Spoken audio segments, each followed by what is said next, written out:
ஏற்கனவே ஒரு முறை அமித்ஷாவை சந்திக்கிறதுக்காக டெல்லி போனார். அப்போ ஹாலிவுட் படத்தில் அந்த சேசினி மாதிரி வந்து 3-4 கார் மாறி போயிட்டு சந்திச்சுட்டு வந்தார். அவர் வர்றதுக்குள்ளே இங்கே நியூஸ் பரவிடுச்சு, எங்கெங்கே போனார், எந்தெந்த காரில் மாறி போனார் அப்படின்னு சொல்லிட்டாங்க. சரி, அப்போ தான் கண்டுபிடிச்சிட்டாங்க. சரி, இப்போ போனதையும் வந்து கண்டுபிடிச்சிட்டாங்க. அவர் முகத்தில் துணியை போட்டு மறைச்சிட்டு வர்றதை அமித்ஷா வீட்டு தான் போயிட்டு வந்தார் அப்படின்னு சொல்லி கண்டுபிடிச்சிட்டாங்க. போக்கிரி படத்தில் வடிவேலு தான் அந்த விதவிதமாக கட்ட போடுவார் அந்த டீம்லேருந்து, அந்த விஜய் டீம்லேருந்து தப்பிக்கிறதுக்காக வந்து.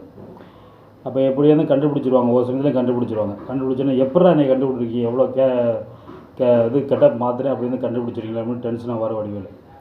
அப்போ மண்டையில் இருக்க கொண்டையை மறந்துட்டியே அப்படின்ற மாதிரி இவங்க சொல்லுவாங்க. உண்மையை சொன்னோன்னு தான் அப்போ தெரியும் அவர். அந்த மாதிரி தான் வந்து நீங்கள் வந்து அமித்ஷாவை தான் இங்கே ஊரறிந்த ரகசியம் மாதிரி தான். டெல்லிக்கு போகிறீங்கன்னாவே வந்து அமித்ஷாவை தான் பார்க்க போகிறீங்கன்னு எல்லாருக்குமே தெரிஞ்சிருச்சு. அது தெரிஞ்சது மட்டும் இல்லாமல் நீங்கள் அங்கே போய்ட்டு இதெல்லாம் பண்ணிக்கிட்டு இருந்தீங்கன்னா, அந்த கெட்டப்பை மாத்திர மாதிரி பண்ணிக்கிட்டு இருந்தீங்க, அது வேடிக்கையாக தான் இருக்குது. இன்னொன்று பண்ணலாம், நீங்கள் வந்து நான் டெல்லிக்கு போகிறேன்னு சொல்லிட்டு அமித்ஷா உத்தரப்பிரதேசத்துக்கோ இல்லை வந்து மும்பைக்கோ வர சொல்லி அப்படி தான் அந்த மாதிரி பார்க்கலாம். அடுத்த டைம் அது ட்ரை பண்ணலாம். இல்லைன்னா வந்து ஃபாரினில் எங்கேயாவது வந்து நீங்கள் ஒரு ஃப்ளைட்டை பிடிச்சி இப்படியே லண்டனுக்கோ அல்லது வந்து அவரை அந்த பக்கம் பிடிச்சி ஏதோ ஒரு வேறு நாட்டுக்கோ போய்ட்டு அப்படி போய் பார்க்கலாம்.